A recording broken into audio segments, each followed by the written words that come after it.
two Royal Marines who were acquitted of the murder of an injured insurgent in Afghanistan have been publicly named for the first time. Corporal Christopher Watson and Marine Jack Hammond, members of Plymouth-based 42 Commando, were both found not guilty at a court-martial last month. An order banning publication of their names has now been lifted. Sergeant Alexander Blackman was convicted and given a life sentence, with a minimum term of 10 years, Advocate General Jeff Blackett, the judge at the court-martial in Bulford, Wiltshire, ruled that the names of the defendants should be made public at the end of the proceedings. Their lawyers challenged the decision, but 3 judges at London's court-martial appeal court lifted the anonymity order after rejecting the assertion that the Marines' lives would be at real and immediate risk. Revenge fears raised.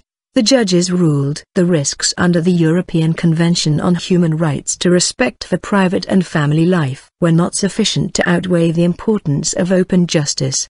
The court also said, if the names of the accused are not known, attempts at revenge may be directed to others present at the same time as those whose names have been published. Blackman was named on 5 December, but the order for the 2 other Marine remained in place until the court published its full judgment and their lawyers decided whether to appeal.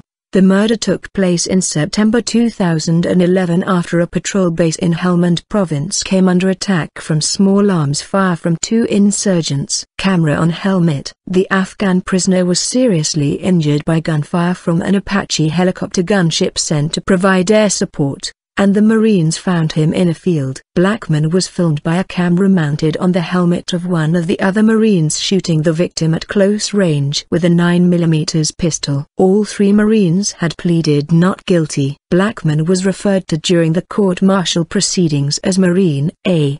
Corporal Watson and Marine Hammond were referred to as Marine B and Marine C respectively. The question of whether 2 other Royal Marines, referred to as Marines D and E and against whom charges were discontinued, can be named will be the subject of a further hearing.